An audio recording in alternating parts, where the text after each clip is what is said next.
So you want to talk about keeping track of where you are? You need to track at all times, right? We had devices. We just need to track everything all the time, all at once.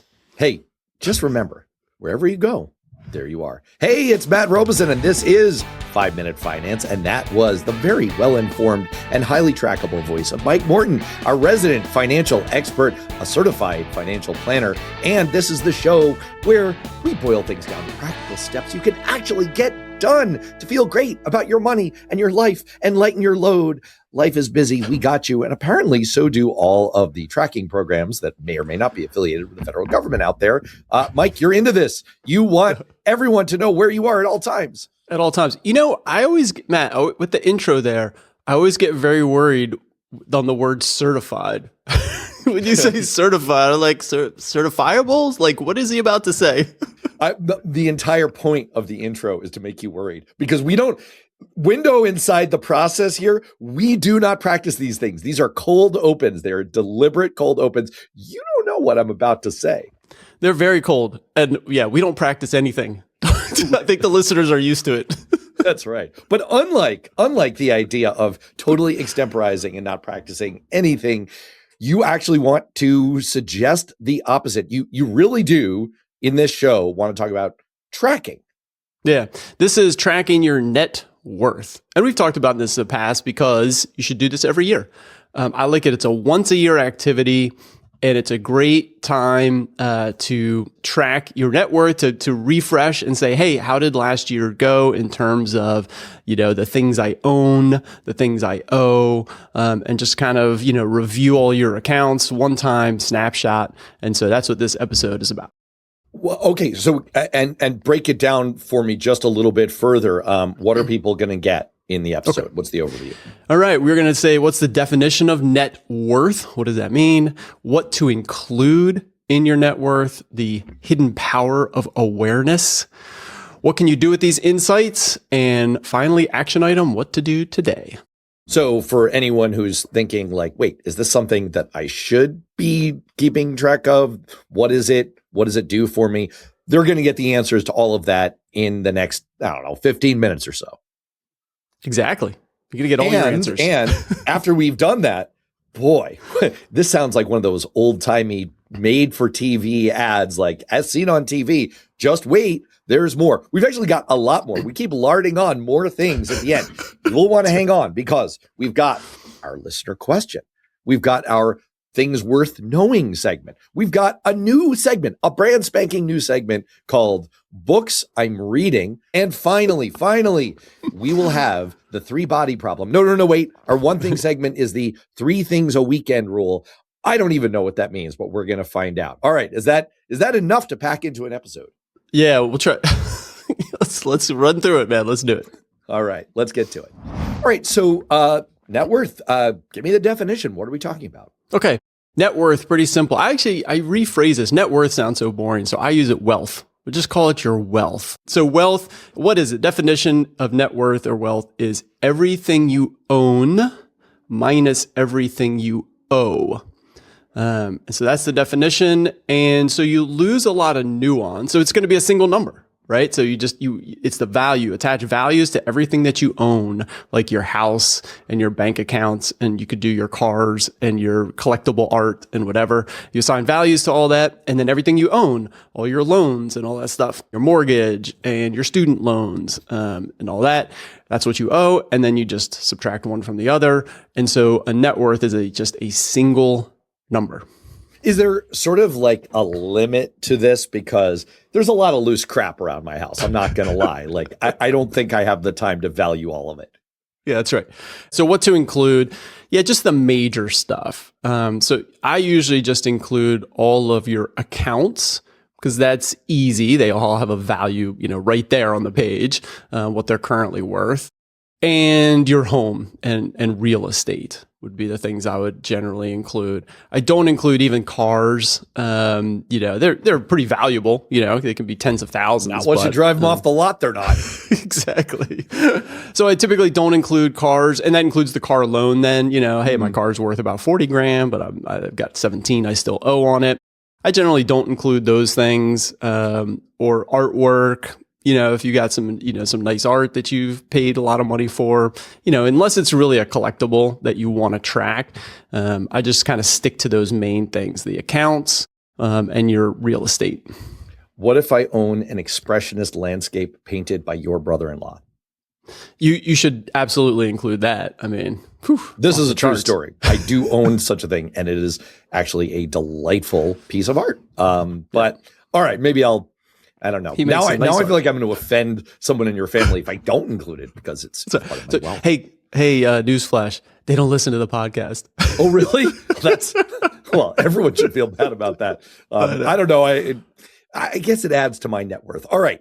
Yeah. Why is it important to do this? Okay. So it's important to track because it really builds an awareness on these things. And also, I mentioned a couple things up front, and then we'll dive into a couple of areas. One, when you're tracking net worth, so I recommend doing this like once a year. So you take a snapshot. I like to do it at the start of the year. That's why we're talking about it now. And just that way you see trends. Now, when you take the snapshot of your net worth, it's going to boil down to a single number. Now, it's going to have, 10 rows. You got a couple of different accounts and real estate. So it's got some rows in there in the spreadsheet. But it boils down. So you lose some nuance, right? Because it's just a single number. But that's kind of the power of it. It's like, it's very simplified. So we're not trying to track every single investment and every single account. You're just looking at these totals. And so that's one of the things that I like a lot about it is it's that high level view. And the other nice thing that's great about it is the trade-off between like paying down debt is immediately captured. So if you take $100,000 from your brokerage account and pay off $100,000 of your mortgage, obviously you moved a large chunk of money, but your net worth didn't change, right? Because everything you own minus what you owe. So that's the another nice thing about net worth is you can move money around like, oh, I bought a rental property and I spent $300,000 as a down payment. That actually doesn't really change your net worth because you're just kind of moving money from one account into another asset. Can I ask a dumbass detailed question? Yeah. Which side of the ledger should your home be on? The home is on the asset. It's something you own. And then your mortgage is what you owe. I see. So you're kind of double counting it in a way. Well, yeah, the home. So that's right. It shows up on both sides. So you can view your home this way. So my home's worth $1 million and I owe $300,000. So I own $700,000. But what you include in your net worth is the 1 million. My home is worth $1 million and I owe $300,000. So and then you total so it's sort of like your those. Net equity, basically. Yeah, it will count as your net equity, but you total up everything you own. So I own $1 million house, but I still owe $300,000 on it. So I think about this a little bit. Like, I mean, it's nice to know things, but I also, on the other hand, feel like it runs a little bit into the buddy tape principle, which I've talked about on this show before, which is this idea of you should only be aware of something if it's going to change your behavior, if it's going to change what you do. It sounds like what you're suggesting, though, is it can change your behavior. It can change what you do. Yeah, in this case, I would say it kind of is the buddy tape. It's like it's not really going to change what you do, but it builds your confidence that you're doing the right things throughout the year. So this is once you set it up, it's a 15-minute exercise once a year. And so what I love about it is it gives you kind of peace of mind knowing that you're building the awareness, we're headed in the right direction. All these little things that I'm doing, I'm putting some money in my Roth IRA, I'm saving in the 529s, and you look up your real estate value. Oh, that's interesting. Yeah, my house became worth a little bit more. Oh, I paid down the mortgage by another $10,000. Like, that's great. And so those little habits kind of throughout the year, you get a snapshot and say, wow, isn't this amazing? We're doing all the right things. Oh, so you can see the progress that you're making. So you're on a long-term plan, and it's hard to feel good about your plan unless you kind of see the waypoints along the way, because, week to week, month to month, it's like, oh my gosh, I have so much student loan debt, and it's still, yeah. Yeah, exactly. And all those little things compound, right? I mean, your $200 payment towards your student loan, it's like, it's not making a dent. But when you check in a year, you're like, oh, wow, it went down by a couple $1,000. Like that's amazing. Well, the other thing, and I'm sure you're going to get to this. I don't think I'm having an original thought because I haven't had one since 1987. I wonder if there is a little bit of behavioral modification that creeps in here just from the act of tracking things. I mean, you've known me long enough to know that I used to be obsessive about my exercise and nutrition. And I used to, before there were apps for all this, I used to keep track of my daily calorie intake on an Excel spreadsheet that I came up with. Mm-hmm. And what I found was the very act of doing that, the very act of logging things changed my behavior because of that increased awareness. Knowing, what was it G.I. Joe used to say? Knowing is half the battle. Knowing really was half the battle for me. Yeah, absolutely. Absolutely. So it gives you that motivation, right, to continue, with the progress. And just by checking in, it builds, also you might find out new stuff like, oh, wow, I should do more here. Like, wow, the savings really is adding up. Or you can revisit setting aside savings for the kids or the vacation or paying down the mortgage a little bit faster. So by checking in on the accounts, it can definitely continue to nudge you in the right directions. Right. So I see the year-to-year change in my wealth, my net worth, because we've added value to people. And that can then trigger questions for me at a more micro level about, or maybe questions for you or whoever I work with about like, okay, this is my position. I mean, what kinds of insights does it give you? What does it trigger for you in terms of implementable actions when you look at a client's overall net worth? How do you drill down on that? One is like, I mentioned is real estate is a great example because you have rental properties and they're a pain in the butt, because you just like have to deal with something that's on fire or whatever it is. So you kind of think, well, should I keep this rental property? It's really kind of driving me nuts. Well, when you check in, the mortgage has been paid down by 15 grand. The value's gone up by 20 grand. And you're like, wow, that's actually building wealth. And so it might nudge you to either keep that property, improve the property, or maybe invest in another one, right? Because you see like, wow, this is wealth building and I've now saved some more. Maybe I can get another investment property or whatever. So when you check in on these things, it can really lead to some insights. So you suggest to your clients they do this about once a year. You mentioned start of the year. I'll tell you, I do this as an exercise, partly prompted by you. I tend to tie it to tax time because I've got to dive into all my accounts anyway at that point, frequently for tax purposes, if I have investments, et cetera. So that's just like a two birds with one stone opportunity to be more efficient with my time. But I assume that works. There's a lot of right answers here. Absolutely. Absolutely. The critical thing is it allows you to check in. So you got like kind of that comprehensive view of all your plan, your accounts and everything. And then once you do this, the real power is once you do it for 3 or 4 years, then you get these, charts, right? Like, oh, here's where I was 3 years ago and here's where I am today. You get the data points and now you can see the trends and the charts. And again, it's just really powerful motivation of like, wow, things are really headed in the right direction. All right, let's be realistic about this because we're all about practical, implementable, realistic. How long does this really take? Like, what is, play the movie of what this exercise looks like? This exercise, once I do it for all my clients, I keep track. I have a spreadsheet, with this information in it. It takes me 20 minutes to update that spreadsheet. It's not that bad. No, 20 minutes to kind of update everything. And that's, a couple dozen accounts, 15 different accounts, a couple of real estate things. And so you just got to like click on all the, the accounts and websites, gather the, current value, and you just plug it in there. So it's really pretty quick task once you have things set up. Well, my 2 cents on it again is I've made this more efficient over the years by, first of all, tying it to the tax process where I'm in there already. So just look at it once, have it pass through my desk once.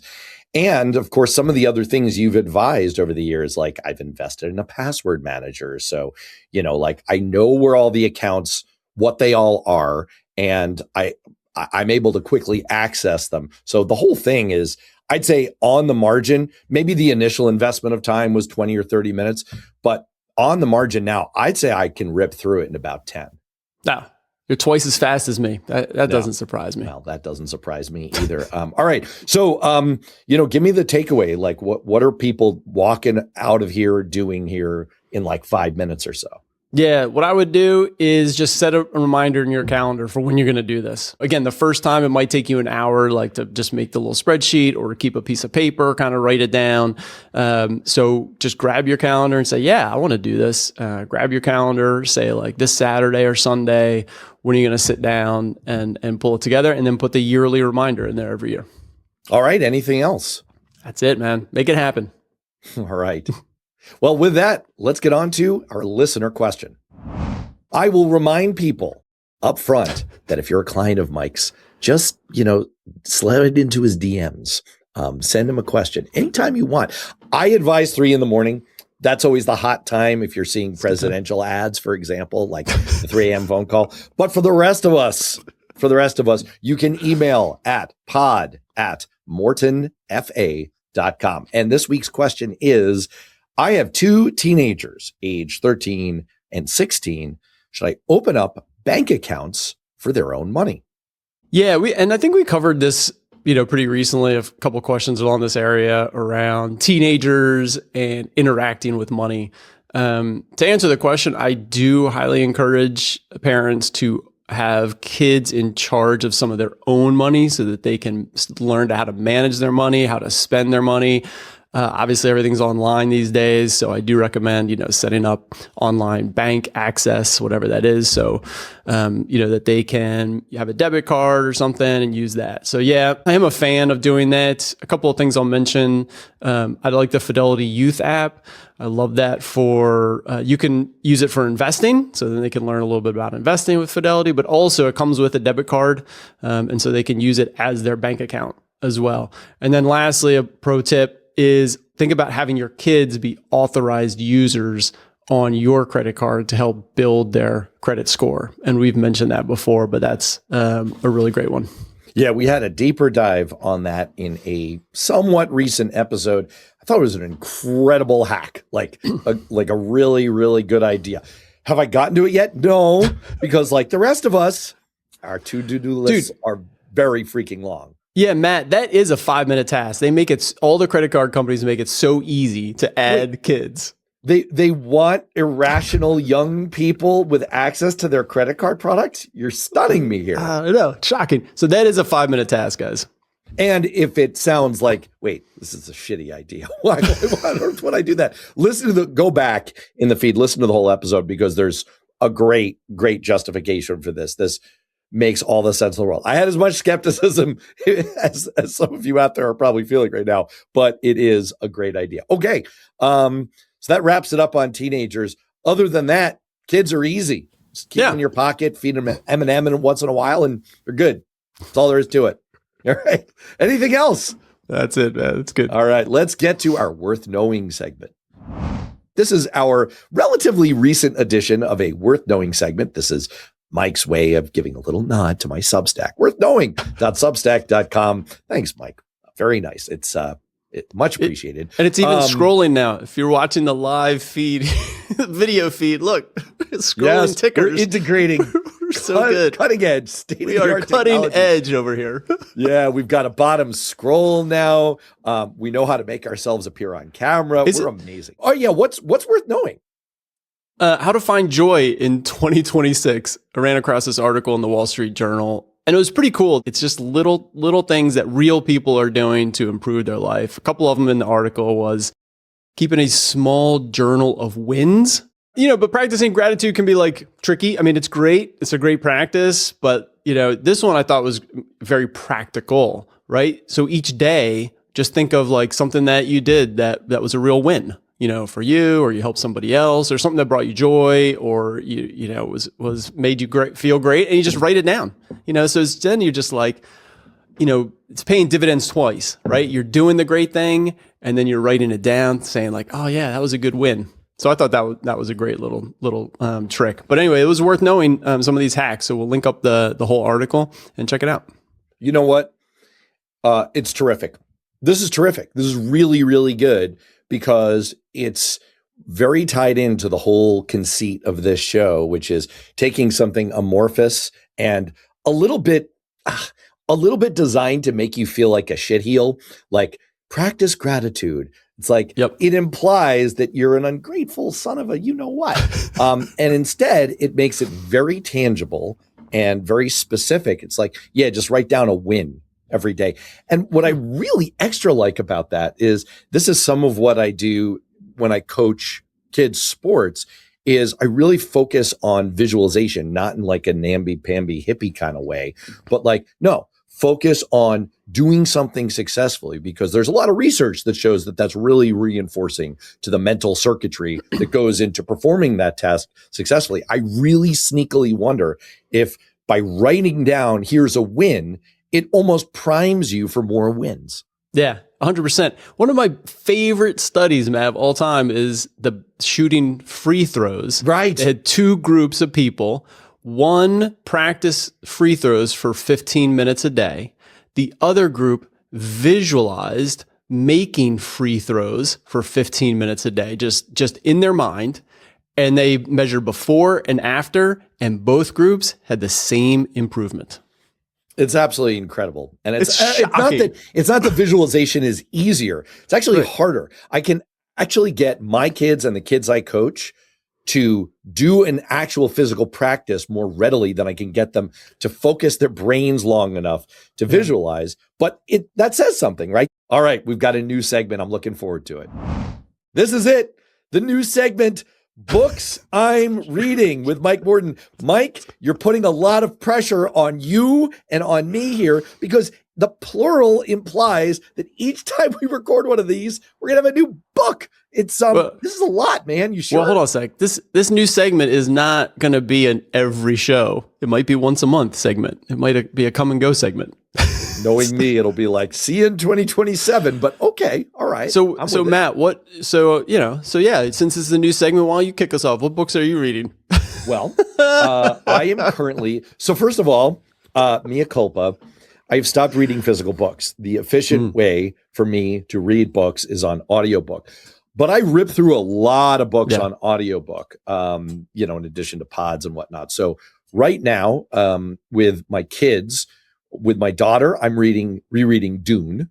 With my sons, I'm going through an Audible original series that I've listened to before, but they're experiencing for the first time. It's the Bobaverse series. It's a terrific sci-fi series that's suitable for kids and tweens. And on my own, I am rereading the Robert Caro Years of LBJ series, which is the greatest set of history/biographies ever written by anyone. And in the rest of my creative life, incredibly instructive to be close to history, to be aware of its lessons as I encounter new history every day. What are you reading?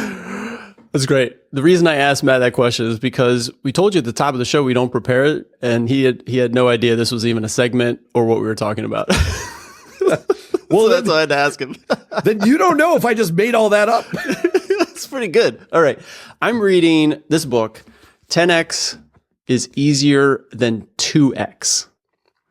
Dan Sullivan, written by Benjamin Hardy. It's pretty fascinating. 10x is easier than 2x. And I was thinking about you, Matt, right before this. So the premise is obviously it's pretty linear, easier to be linear. This is written for entrepreneurs doing some kind of venture, right? And it's easier to be like, oh, I'm making $100,000 this year, so I can see how to get to $200,000. I can see how to go 2x, that kind of process. I know where I am and I can see where to get.